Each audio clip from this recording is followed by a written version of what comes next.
दोस्तों अगर आप क्लास 12 के स्टूडेंट हो और आपको 16 फरवरी को हिंदी का पेपर देना है तो इस पेपर को यूपी बोर्ड ने जारी किया है जो 2023 बोर्ड परीक्षा के लिए बेहद इंपॉर्टेंट है, क्योंकि आपको जो 16 फरवरी को हिंदी का पेपर देना है इसमें टोटल 14 प्रश्न आने वाले हैं। आपको 3 घंटे 15 मिनट मिलेंगे। आप अगर इस वीडियो को 15 फरवरी को भी देख रहे हो तो जो आज के इस पेपर में आपको यूपी बोर्ड ने क्वेश्चन जारी किए हैं इसको किसी भी कीमत पर तैयार कर लेना है, क्योंकि आज की इस वीडियो में आपके पेपर में क्या आएगा, कैसे आपको तैयार करना है, कैसे लिखना है। अगर आपका सपना हिंदी में 100 में 95 फोड़ना है तो इस वीडियो को आप शुरू से अंत तक जरूर देखना, क्योंकि ये जो पेपर है उसको यूपी बोर्ड ने जारी किया है। आपको टोटल पेपर में 3 घंटे 15 मिनट मिलेंगे। सबसे पहला आपका खंड का शुरू होगा जो आपको 10 नंबर का एमसीक्यू रहेगा। तो जितने भी स्टूडेंट इस वीडियो को देख रहे हैं एक एक क्वेश्चन का जवाब मैं आपको बताते चल रहा हूं, एक भी क्वेश्चन को छोड़कर मत जाना अगर आपको हिंदी में 95 फोड़ना है। सबसे पहला क्वेश्चन आपके स्क्रीन पर है, शिक्षा का उद्देश्य निबंध के लेखक है। आपको 4 ऑप्शन दिया है, तो शिक्षा का उद्देश्य निबंध के लेखक संपूर्णानंद जी है। सेकंड क्वेश्चन है लल्लू लाल की रचना है। आप सभी को पता है लल्लू लाल की रचना प्रेम सागर जी है। पर्दा कहानी के लेखक, वेरी इंपॉर्टेंट क्वेश्चन, यशपाल जी। पर्दा कहानी के लेखक यशपाल जी है। नेक्स्ट क्वेश्चन है आवारा मसीहा के रचनाकार है। आवारा मसीहा के रचनाकार विष्णु प्रभाकर जी है। नेक्स्ट क्वेश्चन है बाण भट्ट की आत्मकथा के लेखक है। तो बाण भट्ट की आत्मकथा के लेखक हजारी प्रसाद द्विवेदी जी है। फिर यहीं पर प्रश्न संख्या 2 देगा जिसमें आपसे 5 क्वेश्चन फिर पूछेगा। जैसे यहां पर पूछा है कामायनी किस युग की रचना है। अब आपको यहां 4 ऑप्शन दिया है, कामायनी किस युग की रचना है। आप सभी इस वीडियो को सबसे पहले लाइक कर दो, क्योंकि पूरे यूट्यूब पर सबसे पहले मैं आपको बता रहा हूं कामायनी किस युग की रचना है, छायावादी युग की। सेकंड क्वेश्चन है निम्नलिखित कवियों में से कौन प्रगतिवादी युग का है। आपको बताना है इसमें से कौन प्रगतिवादी युग का है। तो रामधारी सिंह दिनकर। तार सप्तक का प्रकाशन वर्ष, वेरी वेरी इंपॉर्टेंट क्वेश्चन, तार सप्तक का प्रकाशन वर्ष 1943 ईस्वी। फिर आपको पूछेगा द्विवेदी युग की रचना नहीं है। आपको बताना है इसमें से द्विवेदी युग की रचना नहीं है। तो कामायनी द्विवेदी युग की रचना नहीं, क्योंकि ये छायावादी युग की अभी मैंने आपको बताया। नेक्स्ट क्वेश्चन है निम्नलिखित में से कौन सी कृत महाकाव्य नहीं है। तो मामा ये महाकाव्य नहीं है। तो सबसे पहले 10 एमसीक्यू क्वेश्चन आएंगे जिसका आपको सही जवाब चूज करना है। इसके बाद 16 फरवरी को क्वेश्चन नंबर 3 जो रहेगा, दिए गए गद्यांश आधारित निम्नलिखित प्रश्नों का उत्तर दीजिए। आपको गद्यांश यानी गद्यांश में आपके टोटल गद्य भाग में 4 चैप्टर है, उन 4 में से 2 गद्यांश देगा। ठीक है, 5 नंबर का आपको देगा, 2-2 नंबर के 5 क्वेश्चन पूछेंगे जो आपको 10 नंबर दिलाएगा। तो जैसे धरती माता की कोख में जो अमूल्य निधियां भरी हैं, तो ये कौन सी चैप्टर से लिया गया है, राष्ट्र का स्वरूप, जो आपका पहला लेसन है। यहां पर जैसे आपको संदर्भ लिखना है तो 21 लेसन से लिया गया है और इसके रचयिता कौन है, वासुदेव शरण अग्रवाल। तो जितने भी गद्यांश के लेसन है उनके लेसन का नाम और राइटर का नाम आप याद कर लो। और इसमें भी 2 लेसन सबसे इंपॉर्टेंट है। जैसे यहां पर अशोक का फूल उसी मस्ती से हंस रहा है, तो आपका एक चैप्टर है अशोक के फूल। आपको हिंट मिलेगा कि ये किस लेसन से लिया गया। ठीक है, तो गद्यांश वाले जितने भी आपके बच्चे देख रहे हैं, अगर आपको 10 नंबर तैयार करना है तो जो पहला लेसन है राष्ट्र का स्वरूप और दूसरा अशोक के फूल, इन दोनों चैप्टर के जितने भी गद्यांश आपके पिछले साल आए हैं उनको आपको प्रैक्टिस कर लेना है। आपका ये 10 नंबर का काम हो जाएगा। जो आपको पहचानना है किस लेसन से लिया गया है, फिर रेखांकित अंश की व्याख्या करना है, लेखक क्यों कहता है कि उदास होना बेकार है। आपको इसी गद्यांश में से इन सभी क्वेश्चन का जवाब मिलेगा। अब यहां पर आपको प्रश्न संख्या 4 मिलेगा जो देगा दिए गए पदांश पर आधारित निम्नलिखित प्रश्नों के उत्तर दीजिए। ये भी आपका टोटल 10 मार्क्स का रहेगा। तो पदांश में आपके टोटल 7 चैप्टर है, तो इसमें से आपको 2 ऑप्शन देगा। ठीक है, तो सबसे पहले आपको पहचानना है कि ये किस लेसन से लिया गया है, फिर आपको संदर्भ इसका लिखना है। ठीक है, अब जैसे लज्जाशील पथिक महिला जो कहीं दृष्टि आए, तो आप सभी को पता है कि किस लेसन से लिया गया। जिसको भी पता है कमेंट बॉक्स बताओ। जो आपका पहला लेसन है पवन दूतिका, इसको किसने लिखा है, अयोध्या सिंह उपाध्याय हरिऔध जी ने।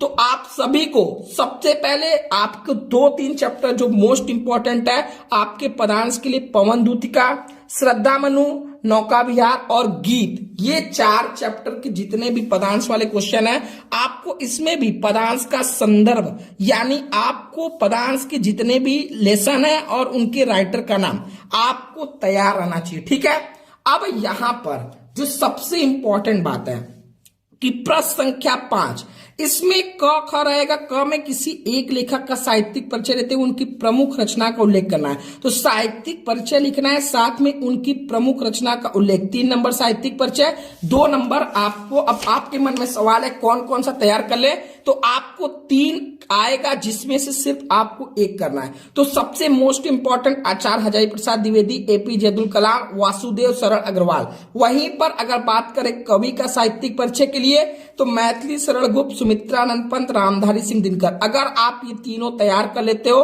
तो इसमें से 1 पक्का आपका काम हो जाएगा, और रचनाएं आपको जरूर तैयार करना है क्योंकि 2 नंबर इस पे आपको मिलेंगे। ठीक है, अब आपको नेक्स्ट क्वेश्चन प्रश्न संख्या 6 रहेगा, बहादुर अथवा पंचलाइट कहानी के उद्देश्य पर प्रकाश डालिए अथवा ध्रुव यात्रा कहानी की कथा वस्तु अपने शब्दों में लिखिए।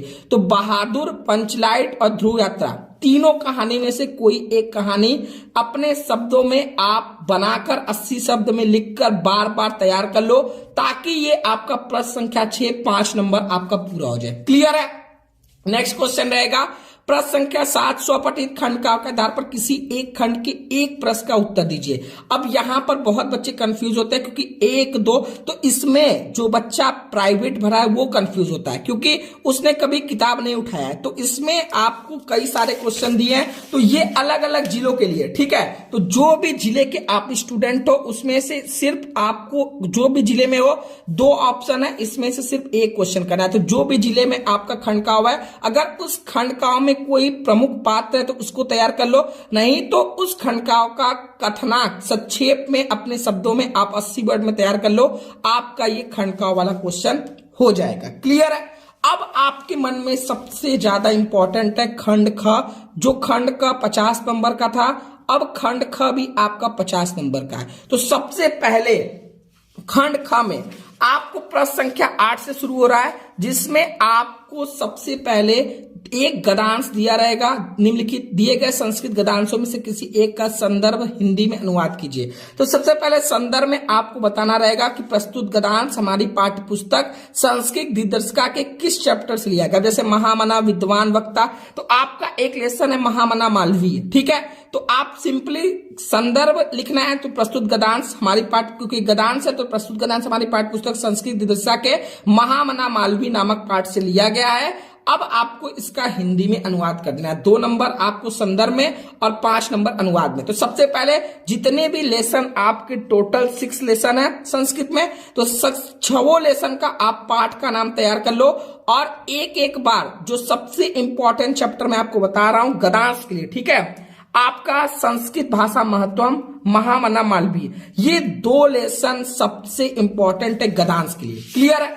ख क्वेश्चन इसी में देगा, दिए गए पदांशों में से किसी एक का ससंदर्भ हिंदी में अनुवाद कीजिए। तो जैसे यहां पर पहला आपका जातक कथा से लिया गया है और दूसरा आपका सुभाषित रत्नानी से, तो आपको 2 सबसे इंपॉर्टेंट चैप्टर, पहला तो सुभाषित रत्नानी के जितने भी पदांश है उनको तैयार कर लो, और दूसरा जातक कथा में एक श्लोक है उसको तैयार कर लो। तो ये आपका जो 7 मार्क्स का है वो आपका संस्कृत में पदांश वाला, ये आपका 7 नंबर कंफर्म हो जाएगा। कौन कौन लेसन का? सुभाषित रत्नानी और जातक कथा। उसके बाद आपको सीधे देगा पेपर में प्रश्न संख्या 9, निम्नलिखित मुहावरों में से किसी एक का अर्थ लिखकर वाक्य प्रयोग कीजिए। 4 ऑप्शन देगा, जिसमें से एक का अर्थ लिखोगे तो 1 नंबर, और एक वाक्य प्रयोग करना है 1 नंबर। अब यहां पर बहुत तेज बनने की कोशिश नहीं करना है कि चारों कर आए। अगर 4 करके आओगे तो भी 2 नंबर मिलेगा, अगर 1 करके आओगे तो भी 2 नंबर। अब यहीं पर आपको प्रश्न संख्या 10 पूछेगा, निम्नलिखित शब्दों के संधि विच्छेद के सही विकल्प का चयन कीजिए। तो तथापि का संधि विच्छेद तथा प्लस अपि, फिर आपको पूछा है परमेश्वर का संधि विच्छेद। ठीक है, तो पर प्लस ईश्वर तो होगा नहीं, यहां पर इसका हो जाएगा परम प्लस ईश्वर। तो ऑप्शन नंबर सी इसका सही हो जाएगा। ठीक है, अब यहीं पर गायक का संधि विच्छेद, तो जिसको भी आ रहा है इसका कमेंट बॉक्स में आप बताओ। नेक्स्ट क्वेश्चन आपको देगा दिए गए निम्नलिखित शब्दों की विभक्ति और वचन, ये आपका 2 नंबर देगा। फिर प्रश्न संख्या 11 आपको बोलेगा, ये सब व्याकरण में रहेगा, निम्नलिखित शब्द युग्मों का सही अर्थ चयन करके लिखे, ठीक है। वसन और व्यसन, तो वसन और व्यसन का क्या हो जाएगा, विवश और व्याकुल तो होगा नहीं, कवच और भोजन भी नहीं होगा। नेक्स्ट ऑप्शन इसमें आपको दिया है वस्त्र और आदत, जो बिल्कुल सही है, ठीक है। नेक्स्ट क्वेश्चन है अंबुज और अम्बुद का, अंबुज और अम्बुद का क्या हो जाएगा, कमल और बादल, ठीक है। तो ये 2 नंबर का रहेगा। अब निम्नलिखित शब्दों में से किसी एक का, 4 ऑप्शन है, किसी एक का, जैसे नाग है तो नाग का क्या हो जाएगा, सर्प हो जाएगा, पर्वत हो जाएगा, आपका हाथी हो जाएगा, ठीक है। तो ये आपका नाग का 2 पर्यायवाची लिखना है, क्लियर है। इसके बाद निम्नलिखित वाक्यांशों के लिए एक शब्द का चयन करके लिखिए, जो आंखों के सामने हो उसे हम प्रत्यक्ष कहते हैं, जानने की इच्छा रखने वाले को जिज्ञासु करते हैं, ठीक है। अब यहीं पर ख सबसे सरल आपके लिए निम्नलिखित में से किन्हीं 2 वाक्यों को शुद्ध करना है। तुम तो कुर्सी पर बैठे हैं, तुम तो कुर्सी पर बैठे हो, इस सरोवर में अनेकों कमल खिले, इस सरोवर में अनेक कमल खिले, तो 2 आपको वाक्य गलत रहेगा, इसको आपको सही करना है, क्लियर है। अब सीधे आपको 6 नंबर जो प्रश्न संख्या 12 रहेगा, आपको रस, अलंकार और छंद, जैसे वीर रस अथवा हास रस, कोई एक इसमें से करना है, उसका स्थायी भाव के साथ उदाहरण अथवा परिभाषा लिखिए। अब जैसे श्लेष अथवा प्रेक्षा अलंकार का लक्षण और उदाहरण, और दोहा अथवा सौठा छंद का मात्रा सहित लक्षण और उदाहरण, ये आपको 6 मार्क्स दिलाएगा, ठीक है। अब प्रश्न संख्या 13 जो रहेगा, बैंक में खाता खोलने के लिए बैंक प्रबंधक को आवेदन या प्रार्थना पत्र लिखना है। अब यहीं पर क्वेश्चन को घुमा के पूछ सकता है कि बैंक में आपको पढ़ाई के लिए लोन चाहिए, तो आप प्रार्थना पत्र लिखो बैंक के प्रबंधक को, ठीक है। अब यहीं पर शहर में फैली संक्रामक बीमारी की तरफ जिलाधिकारी का ध्यान आकर्षित करने के लिए आवेदन व प्रार्थना पत्र लिखिए। तो मैंने इसको ऑलरेडी करवा चुका है, डिस्क्रिप्शन में लिंक है, आप वहां से इसको तैयार कर सकते हो। ये 2 पत्र तैयार कर लोगे तो ये 6 मार्क्स आपका 100% कंफर्म है, और सबसे ज्यादा मार्क्स 9। तो प्रश्न संख्या 14 निम्नलिखित विषयों में से किसी एक पर अपनी भाषा शैली में निबंध लिखिए। तो सबसे इंपॉर्टेंट टॉपिक बेरोजगारी, आतंकवाद की समस्या और समाधान, वृक्षारोपण का महत्व, विद्यार्थी और राजनीति, देश की समृद्धि और विकास में समाचार पत्रों की भूमिका। तो ये 5 टॉपिक आपके लिए वेरी वेरी इंपॉर्टेंट है, जितने भी बच्चे इस वीडियो को देख रहे हैं, ठीक है। सबसे इंपॉर्टेंट काम है कि सबसे पहले आप तैयार कर लो, ठीक है। सबसे पहले आप तैयार कर लो कहानी, ठीक है, एक कहानी। फिर आप तैयार कर लो खंडकाव वाला क्वेश्चन, ठीक है। खंडकाव के बाद आप तैयार कर लो पत्र। पत्र में आपको 2 पत्र मैंने बताया, एक बैंक में खाता खोलने के लिए, बैंक में लोन लेके पढ़ने के लिए, और एक शहर में फैली संक्रामक बीमारी के लिए, ठीक है। अब आपको निबंध को बनाकर लिखना है, तो जो मैंने टॉपिक बताया उस पे आप एटलीस्ट उसके सब हेडिंग को देख लो अपने क्वेश्चन बैंक से, ठीक है। इसके बाद मैंने आपको बताया कि गद्य भाग से आपका जो आएगा, तो उसकी 2 लेसन जो सबसे इंपॉर्टेंट मैंने आपको बताया, पहला राष्ट्र का स्वरूप, दूसरा अशोक के फूल, ठीक है। ये आपके लिए वेरी वेरी इंपॉर्टेंट है। पदांश वाले के लिए मैंने आपको क्या बताया, पद भाग के लिए इसमें आपका पहला चैप्टर पवन दूतिका, श्रद्धा मनु, नौका विहार और गीत, ये 4 लेसन आपके लिए वेरी वेरी इंपॉर्टेंट है, ठीक है। अब मैंने आपको बताया संस्कृत के लिए कौन कौन से चैप्टर। सबसे पहले संस्कृत के लिए आपका जो गद्यांश पदांश आएगा, तो उसके लिए जो पदांश वाला रहेगा उसमें सुभाषित, रत्नानी, जातक कथा, सिर्फ वही 2 देखना है। और आपका जो गद्यांश रहेगा, ठीक है, उसके लिए सबसे पहला आपके लिए महामना मालवीय, ठीक है, ये आपके लिए मोस्ट इंपॉर्टेंट है। आपके लिए संस्कृत भाषा महत्वम, ये आपके लिए इंपॉर्टेंट है। अगर थोड़ा टाइम मिले तो आप लास्ट चैप्टर जो पंचशील सिद्धांत था इसको भी देख लेना, ठीक है। अब आपके व्याकरण सेक्शन के लिए मैंने आपको एक वीडियो बनाया है, जो पिछले 3 साल के व्याकरण के सभी क्वेश्चन आए हैं, उसको आपको देख लेना है। और आपके क्वेश्चन बैंक के जितने भी क्वेश्चन दिए हैं उसको आपको प्रैक्टिस करते रहना है, देखते रहना है, ठीक है। वो आप बहुत आराम से कर सकते हो, ठीक है। अब बात करते हैं एमसीक्यू क्वेश्चन 10 मार्क्स का। तो एमसीक्यू के लिए मैंने 300 क्वेश्चन कराए हैं जो पिछले 5 साल में आए, उसको आप देख लो, उसका भी लिंक डिस्क्रिप्शन में दे दिया हूं। साथ में क्वेश्चन बैंक में से आप पढ़ते रहो, आपके दिमाग में रहेगा तो वो 10 मार्क्स आपका कंफर्म हो जाएगा। फिर आप तैयार कर लो रस, छंद, अलंकार जो मैंने आपको बताया, ठीक है। और साहित्यिक परिचय जो जो आपको लेखक और कवि को बताया हूं उसको क्वेश्चन बैंक पे देखकर उनके जन्म, माता पिता का नाम, उनकी जो भी प्रारंभिक शिक्षा कहां पे हुई थी, उनकी जीवन में अगर कोई इंपॉर्टेंट चीजें हो तो उनकी रचनाएं, वेरी इंपॉर्टेंट, 2 मार्क्स दिलाएगा, ठीक है। तो आप यहां से साहित्यिक परिचय तैयार कर लेते हो। इसके बाद आपके पेपर में कुछ भी नहीं बचता है। और सबसे इंपॉर्टेंट बात है कि आपको हिंदी के पेपर में एक भी क्वेश्चन को छोड़कर नहीं आना है। डिस्क्रिप्शन में मैंने एक एक टॉपिक का सारे वीडियो का लिंक दे दिया हूं, आप जाकर देख लो। आप आज रात का भी टाइम है तो आप 4-5 घंटे में पूरे वीडियो को देखकर अपनी पूरी तैयारी कर सकते हो, ठीक है। अगर ये वीडियो पसंद है तो वीडियो को लाइक करो, चैनल पर नहीं हो तो सब्सक्राइब करो। अगर आपको इसी तरीके से कंप्लीट विषयों की तैयारी करना है तो आप हमारा ब्रह्मास्त्र बैच सिर्फ 199 रुपए में ज्वाइन कर सकते हो। यहां पर आपकी आखिरी एग्जाम तक जो आपकी यूपी बोर्ड का पेपर पैटर्न है, एग्जाम के आखिरी दिन तक आपकी तैयारी कराई जाएगी। हर सब्जेक्ट का इंपॉर्टेंट क्वेश्चन आपको प्रोवाइड करें ताकि आप कम समय में ज्यादा मार्क्स स्कोर कर सको। तो आप शुभम क्लासेस ऐप डाउनलोड करके डायरेक्ट ज्वाइन कर सकते हो, नहीं तो आप डायरेक्ट इसी नंबर पर व्हाट्सअप कर सकते हो, सर हमें आपके बैच में जुड़ना है।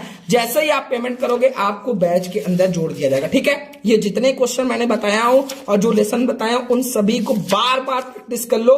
इसके बाहर एक भी क्वेश्चन आपको देखने को नहीं मिलेगा, ठीक है।